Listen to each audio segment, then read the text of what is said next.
نحمده ونصلي على رسوله الكريم أما بعد فأعوذ بالله من الشيطان الرجيم بسم الله الرحمن الرحيم رب اشرح لي صدري ويسر لي أمري واحلل عقدة من لساني يفقهوا قولي ربي زدني علما اللهم فقهنا في الدين اللهم إنا نسألك علما نافعا وعملا متقبلا ورزقا طيبا واسعا اللهم أرنا الحق حقا وارزقنا اتباعه وأرنا الباطل باطلا وارزقنا اجتنابه۔ اے اللہ تو ہمیں حق کو حق بنا کر دکھا، ہمیں اتباع کی توفیق عطا فرما۔ اے اللہ تو ہمیں باطل کو باطل بنا کر دکھا اور اس سے بچنے کی توفیق عطا فرما۔ اللہ رب العزت سورۃ القمر میں فرماتے ہیں وَلَقَدْ يَسَّرْنَا الْقُرْآنَ لِلذِّكْرِ فَهَلْ مِن مُدَّكِرٍ، کہ ہم نے اس قرآن کو آسان زبان میں نازل کیا، اس نصیحت کو آسان زبان میں نازل کیا، پھر ہے کوئی نصیحت حاصل کرنے والا۔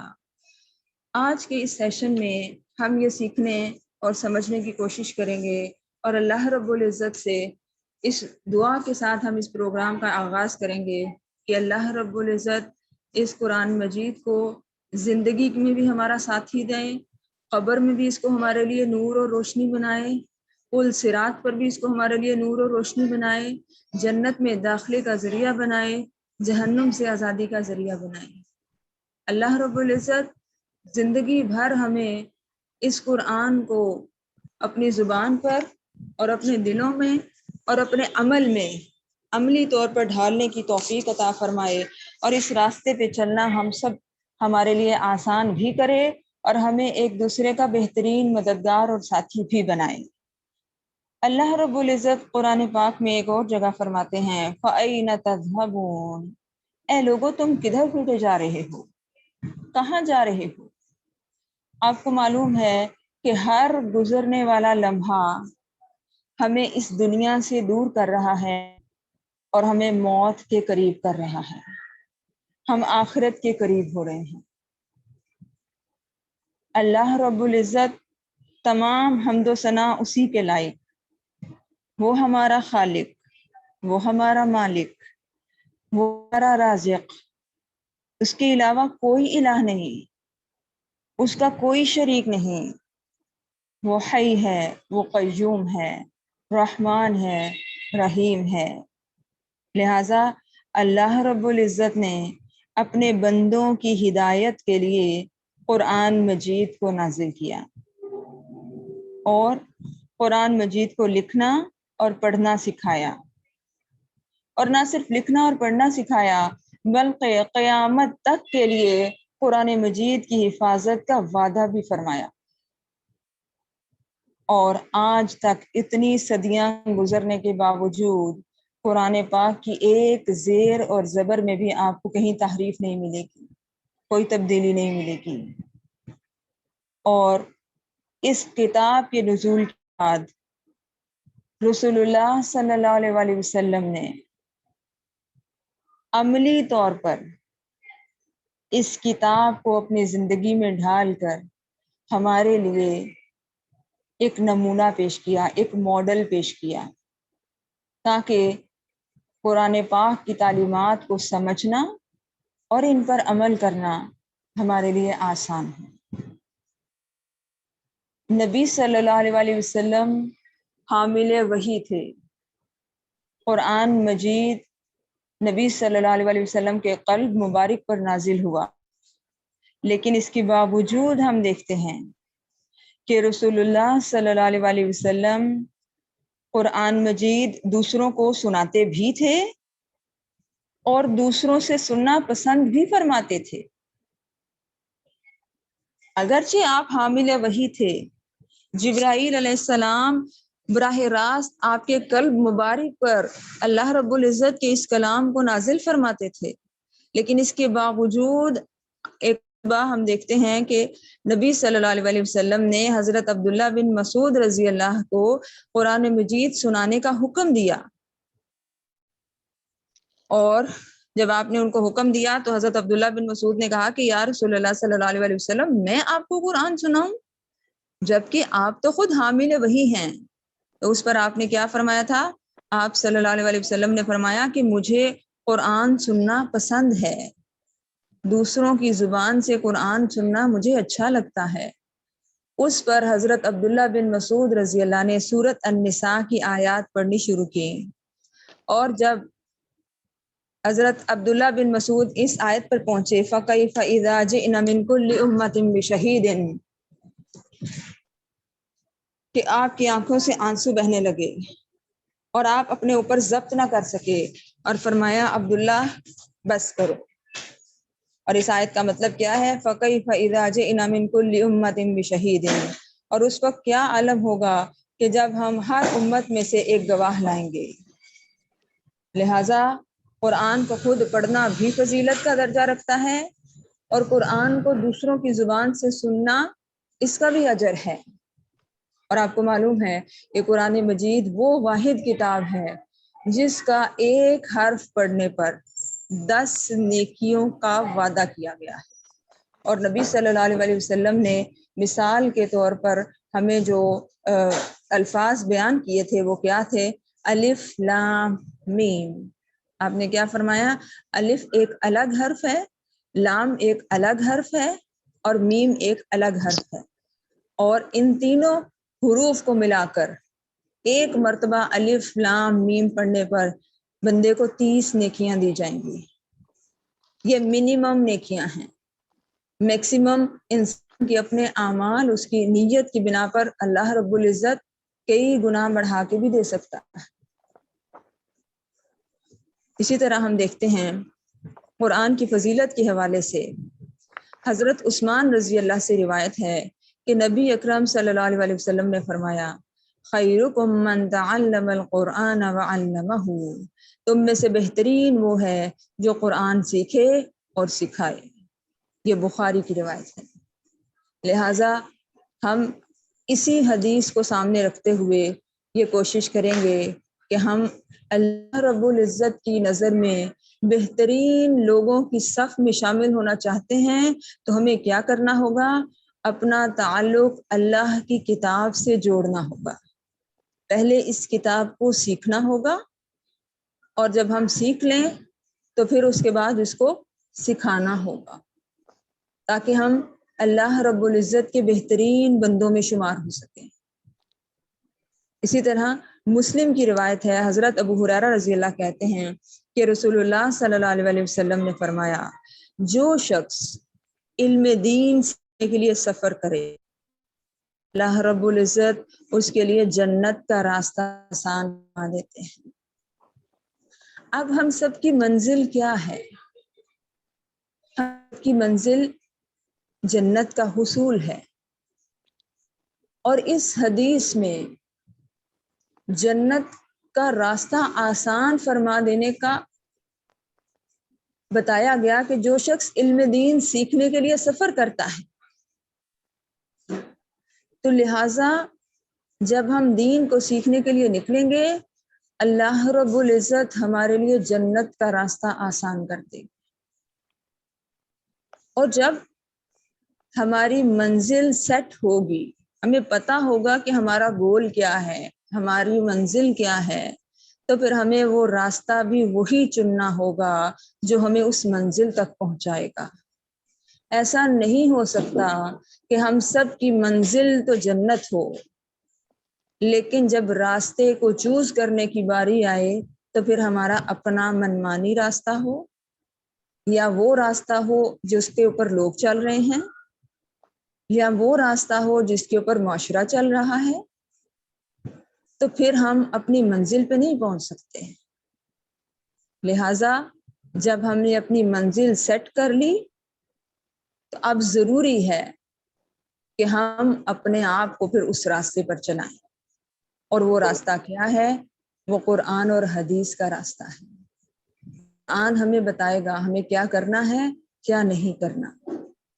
اللہ تعالیٰ قرآن پاک میں ہی فرماتے ہیں کہ اے بندو اس میں تمہاری ہی باتیں ہیں، فیہ ذکرکم، اس میں تمہارا ہی ذکر ہے. جہاں اس میں نماز، روزے، حج، زکوٰۃ، عمرے، اس کے بارے میں ہمیں عبادات کا حکم دیا گیا، وہیں پہ ہمیں اخلاقیات کا بھی حکم دیا گیا، وہیں پر ہمیں حقوق العباد کا بھی حکم دیا گیا۔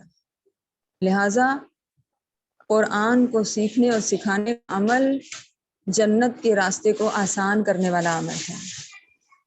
اللہ تعالیٰ ہمیں اس راستے پر چلائے اور ہم سب کو ایک بہترین ساتھی اور مددگار بنائے کہ ہم اس کے اوپر چل کے اپنے منزل تک پہنچ جائیں۔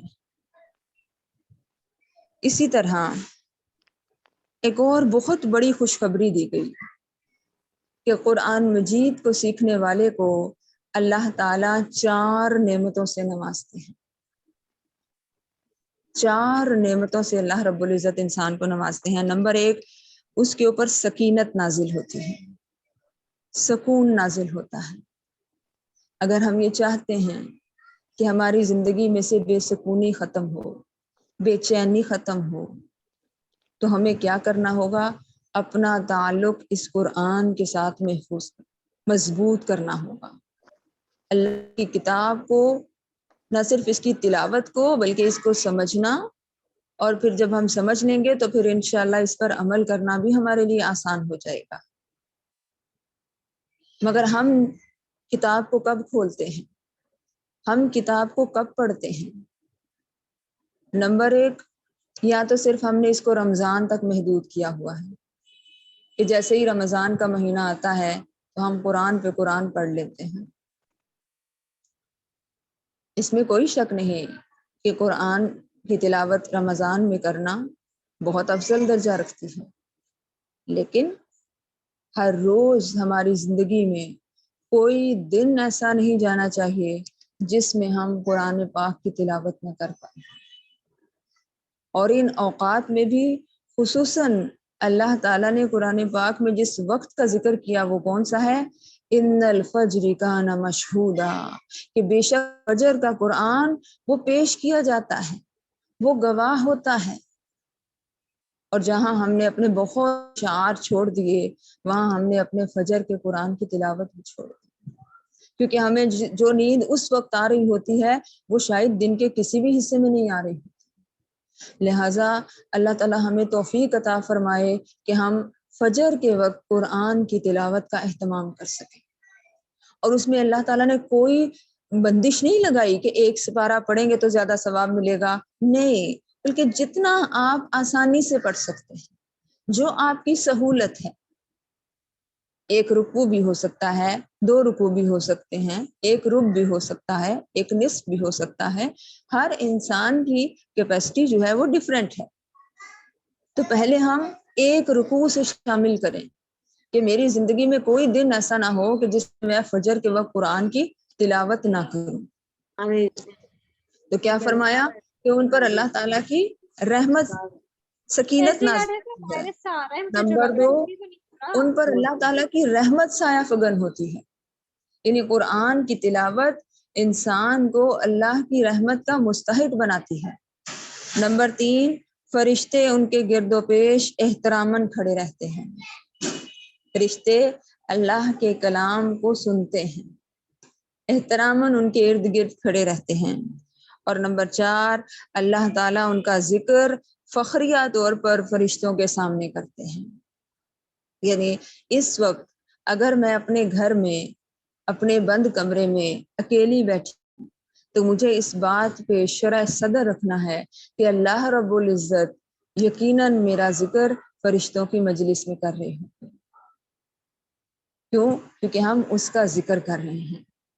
حضرت ابو ہریرہ رضی اللہ عنہ ہیں کہ رسول اللہ صلی اللہ علیہ وسلم نے فرمایا کہ جب کچھ لوگ اللہ کے گھر یعنی مسجد میں جمع ہو کر قرآن مجید کی تلاوت کرتے ہیں اور آپس میں ایک دوسرے کو پڑھتے پڑھاتے ہیں تو ان پر سکینت نازل ہوتی ہے، اللہ کی رحمت ان کو ڈھانپ لیتی ہے، فرشتے انہیں گھیر لیتے ہیں اور اللہ تعالیٰ ان کا ذکر ان کے پاس کرتے ہیں جو اس کے پاس ہیں، یعنی فرشتے۔ اور یاد رکھو، جس شخص کو اس کے عمل نے پیچھے رکھا اس کا نسب اس کو آگے نہیں کر سکے گا۔ یہ مسلم کی روایت ہے۔ اس لیے عمل ضروری ہے، عمل سے زندگی بنتی ہے، جہنم بھی، جنت بھی، جہنم بھی۔ اس لیے کسی بھی عمل کو حقیر نہ جانا جائے۔ ہم دیکھتے ہیں کہ ایک حدیث میں نبی صلی اللہ علیہ وسلم نے کیا فرمایا، اتقوا النار ولو بشق تمرۃ، آگ سے بچو خواہ کھجور کے آدھے ٹکڑے سے ہی کیوں نہ ہو۔ مراد کیا ہے کہ چھوٹے سے چھوٹے بھی نیکی کے عمل کو بیکار نہ سمجھو، جو موقع نیکی اور خیر کو کرنے کا مل رہا ہے اس کو کر ڈالو۔ ہم نہیں جانتے کہ کون چیز ہماری بخشش اور نجات کا ذریعہ بنے گی۔ اسی طرح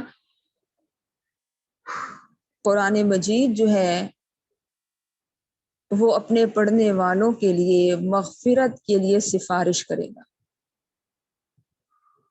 یہ ہمارا سفارشی بنے گا۔ جس نے دنیا میں اس کو پڑھا ہوگا اس کا یہ پڑھنا قبر میں بھی سفارشی بنے گا اور جہنم سے آزادی کے لیے بھی سفارشی بنے گا، اور اس کو بخشوا کے چھوڑے گا۔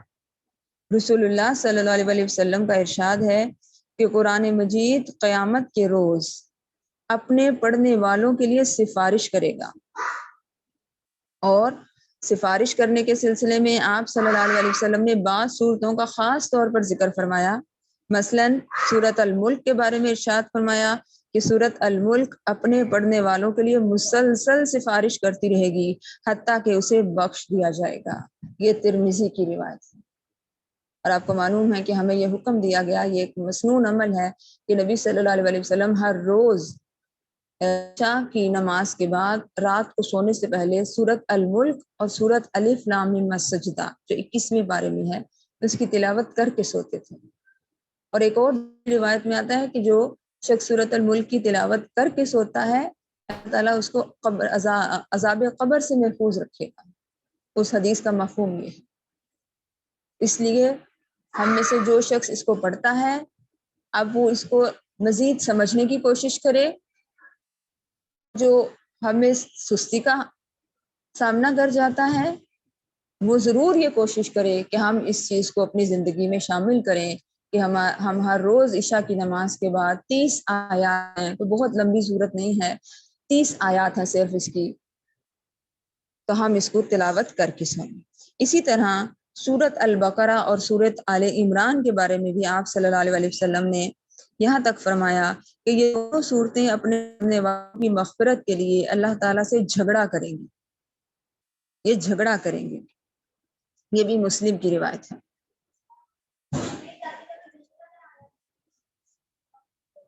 اسی طرح مسلم کی روایت ہے کہ آپ صلی اللہ علیہ وسلم نے فرمایا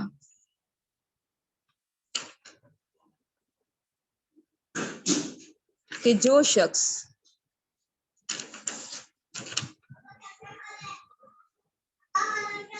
سورۃ البقرہ کی آخری 2 آیات کی تلاوت کرنے کے بعد جو دعا مانگا اللہ رب العزت اس کی دعا کو قبول فرمائے گا۔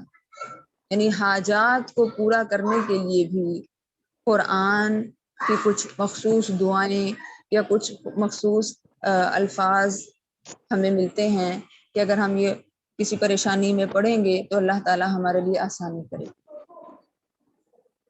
اور یہ تو ہم کر لیتے ہیں۔ ایک چھوٹی سی مثال ہے، آپ دیکھیں کہ عام روٹین میں ہمارے لیے شاید فرض نماز پڑھنا بھی مشکل ہوتی ہے، لیکن اللہ نہ کرے، خدا نہ خواستہ اگر ہماری زندگی میں کوئی پریشانی آ جائے تو پھر 1.25 مرتبہ آیت کریمہ بھی پڑھ لیتے ہیں۔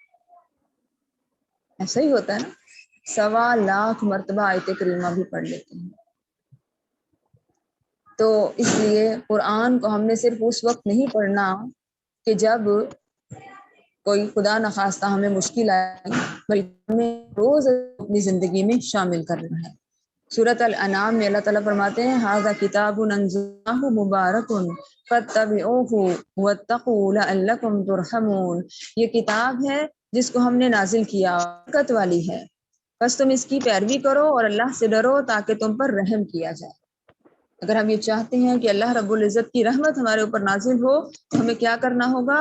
اس کتاب کی پیروی کرنی ہوگی، اس کتاب کو فالو کرنا ہوگا، اس کتاب کے احکامات کو پڑھنا اور سمجھنا اور سیکھنا اور ان پر عمل کرنا ہوگا، پھر ہماری زندگی جو ہے وہ اللہ کی رحمت میں آئے گی۔ اسی طرح سورۃ النمل میں اللہ تعالیٰ نے فرمایا وَإِنَّهُ لَهُدًى وَرَحْمَةٌ لِّلْمُؤْمِنِينَ کہ بے شک یہ کتاب ہدایت اور رحمت ہے مومنین کے لیے، مومنین کے لیے ہدایت اور رحمت ہے۔ اور سورۃ لقمان میں اللہ تعالیٰ نے کیا فرمایا هُدًى وَرَحْمَةً لِّلْمُحْسِنِينَ قرآن مجید ہدایت اور رحمت ہے کس کے لیے؟ للمحسنین احسان کرنے والوں کے لیے، نیک عمل اچھے طریقے سے خوبصورتی سے کرنے والوں کے لیے۔ اللہ تعالی ہمیں توفیق عطا فرمائے کہ ہم اس کتاب کی اتباع کرنے والے بنیں، اس کتاب کو فالو کرنے والے بنیں۔ اور ایک اور بہت بڑی خوشخبری سنائی دی کہ جو شخص قرآن کو خوبصورت پڑھتا ہے، خوبصورت تلاوت کرتا ہے، اس کے والدین کو اللہ رب العزت قیمتی لباس پہنائیں گے، اور وہ لباس اتنا قیمتی ہوگا کہ جس کے مقابلے میں دنیا اور فیہا کی ساری دولت ہیچ ہو جائے گی۔ والدین تعجب سے پوچھیں گے یا اللہ ہماری یہ عزت افزائی کس عمل کے بدلے میں ہوئی؟ اللہ تعالیٰ ارشاد فرمائیں گے ایسے بیٹے قرآن مجید پڑھانے کے بدلے میں، یہ جو تم نے اپنے بیٹے کو قرآن کی تعلیم دی، اس کو قرآن پڑھنا سکھایا، اس پر عمل کرنا سکھایا، اس کے بدلے میں آج تمہیں عزت افزائی عطا کی جائے گی۔ اللہ تعالیٰ ہم سب کے والدین جو دنیا سے چلے گئے ان کی بخشش فرمائے، ان کی قبر کو جنت کے باغوں میں سے ایک باغ بنائے، اور ہمیں اپنے والدین کے لیے بہترین صدقہ جاریہ بنائے، اور ہمیں توفیق عطا فرمائے کہ ہم اپنی اولاد کو قرآن کے ساتھ جوڑ کے ہماری اولادیں بھی ہمارے لیے بہترین صدقہ جاریہ بنے۔ تو گویا قرآن پاک کا پڑھنا صرف ہمیں فائدہ نہیں دے گا، ہمارے والدین اور ہمارے اساتذہ اکرام اور جس شخص نے اس قرآن کو سیکھنے اور سکھانے میں ہماری مدد کی ہوگی، خواہ وہ مالی مدد ہو، خواہ وہ ٹیچنگ کی حد تک مدد ہو،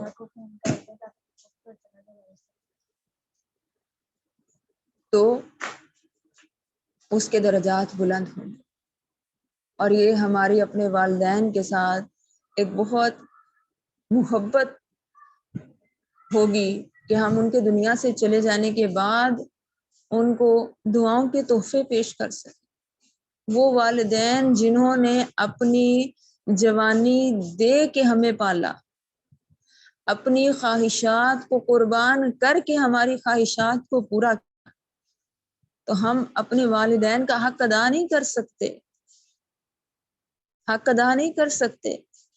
لیکن اللہ تعالیٰ ہمیں بہترین صدقہ جاریہ بننے کی توفیق عطا فرمائے کہ ہم اس لیے ہم دیکھتے ہیں کہ ربی جعلنی میں جو دعا سکھائی گئی رب اغفر لی ولی والدی، کہ اے میرے رب مجھے بھی بخش دے، میرے والدین کو بھی بخش دے۔ جتنی دفعہ ہم نماز میں بیٹھیں گے، اتحیات میں بیٹھیں گے، ہم اپنے والدین کی بخشش کی دعا کر کے اٹھیں گے۔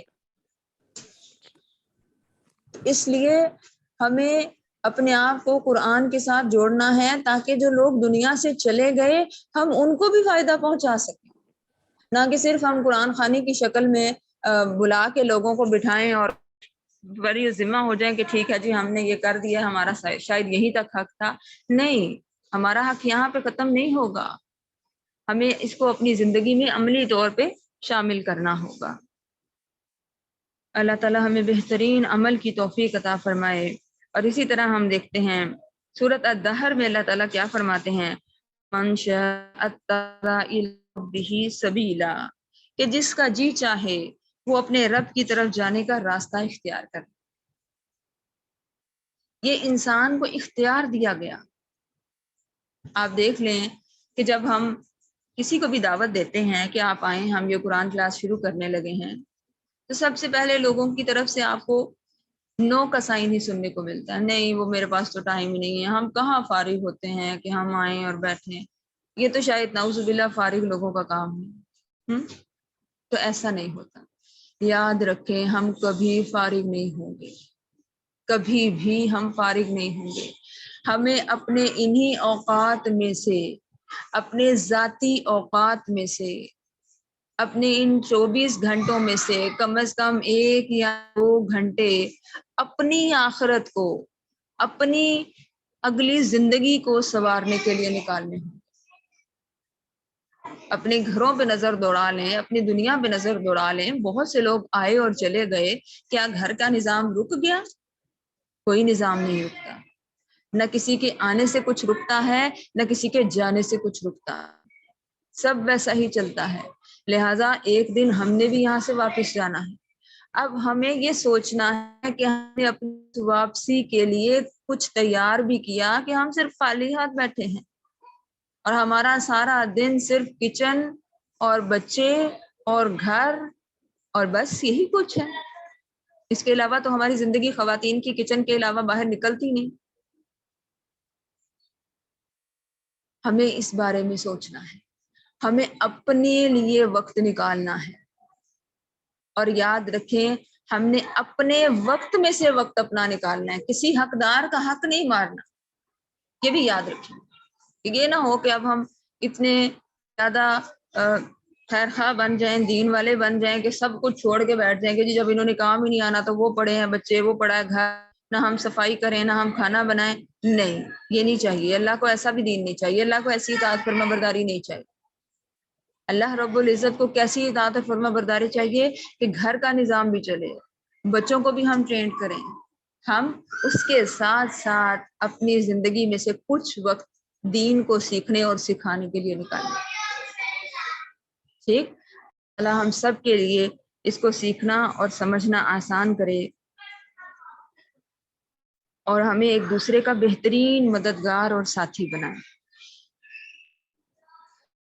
تو جہاں چونکہ ہمارے پاس ٹائم بہت مختصر ہے اور قرآن کی فضیلت تو ہم بیان کر ہی نہیں سکتے، یہ تو بالکل ایک آٹے میں نمک کے برابر تھی۔ دوسری طرف ہم دیکھتے ہیں اللہ رب العزت نے سورۃ طٰہٰ کی آیت نمبر 124 فرمایا وَمَنْ أَعْرَضَ عَنْ ذِكْرِي فَإِنَّ لَهُ مَعِيشَةً ضَنْكًا، کہ جو میرے ذکر یعنی قرآن سے منہ موڑے گا تو میں اس کے لیے اس کی دنیا کی زندگی کو اس پہ تنگ کر دوں گا، اس کی معیشت اس کے اوپر تنگ کر دوں گا۔ اور آج آپ دیکھیں کہ سب کچھ ہوتے ہوئے ہماری زندگی میں کس قدر بے چینی اور بے سکونی ہے۔ کیوں؟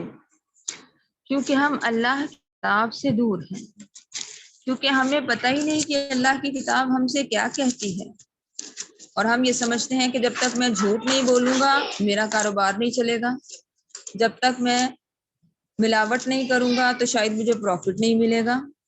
لہٰذا ان تمام چیزوں کی وجہ سے نقصان ہوا کہ ہمارے مال میں سے برکت اٹھ گئی اور ہماری زندگی جو ہے وہ تنگ ہونے لگی۔ اللہ تعالیٰ نے کیا فرمایا؟ وَمَنْ أَعْرَضَ عَنْ ذِكْرِي فَإِنَّ لَهُ مَعِيشَةً ضَنْكًا وَنَحْشُرُهُ يَوْمَ الْقِيَامَةِ أَعْمَىٰ، اور ہم اس کو قیامت میں اندھا کر اٹھائیں۔ جس کو؟ جس نے دنیا میں اللہ کی کتاب سے بہرا پن کا مظاہرہ کیا، اس کو نہ پڑھنے کی کوشش کی، نہ سمجھنے کی کوشش کی، نہ کبھی خواہش ہی پیدا ہوئی، نہ کبھی تڑپ ہی پیدا ہوئی۔ اللہ تعالیٰ نے کیا فرمایا؟ وَنَحْشُرُهُ يَوْمَ الْقِيَامَةِ أَعْمَىٰ، ہم قیامت کے دن ان کو اندھا کر کے اٹھائیں گے، جیسے وہ دنیا میں اللہ کی کتاب سے اندھا بن کے رہا، اللہ قیامت کے دن کو اندھا اٹھائے گا۔ رَبَّنَا حَشَرْتَنِی أَعْمَىٰ، انسان پوچھے گا کہ اے میرے رب تو نے مجھے اندھا کیوں اٹھایا؟ وَقَدْ كُنْتُ بَصِيرًا، جبکہ میں تو آنکھوں والا تھا، میں تو دیکھتا تھا۔ قَالَ كَذَلِكَ أَتَتْكَ آيَاتُنَا، اللہ تعالیٰ فرمائیں گے اسی طرح ہماری آیات تم پر تلاوت کی جاتی تھی، فَنَسِيتَهَا، تم نے ان کو بھلا دیا، تمہیں بتایا جاتا تھا تو تم اس کو یاد نہیں کرتے تھے۔ وَكَذَلِكَ الْيَوْمَ تُنْسَىٰ، اور اسی طرح آج کے دن تم بھلا دیے جاتے ہو۔ وَكَذَلِكَ نَجْزِي مَنْ أَسْرَفَ، اسی طرح ہم جزا دیتے ہیں ان لوگوں کو جو اسراف کرتے ہیں، حد سے بڑھ جاتے ہیں۔ وَلَمْ يُؤْمِنْ بِآيَاتِ رَبِّهِ، اور جو اللہ کی آیات پہ ایمان نہیں رکھتے۔ وَلَعَذَابُ الْآخِرَةِ أَشَدُّ وَأَبْقَىٰ، اور آخرت کا عذاب تو بہت زیادہ شدید ہے اور ہمیشہ باقی رہنے والا ہے۔ لہٰذا ہمارے پاس ابھی مہلت ہے، ہمارے پاس ابھی وقت ہے، ہمیں اپنے اندر وہ بصیرت پیدا کرنی ہے کہ ہم اللہ کی کتاب کو پڑھ سکیں، اس کو کھول کے سمجھ سکیں،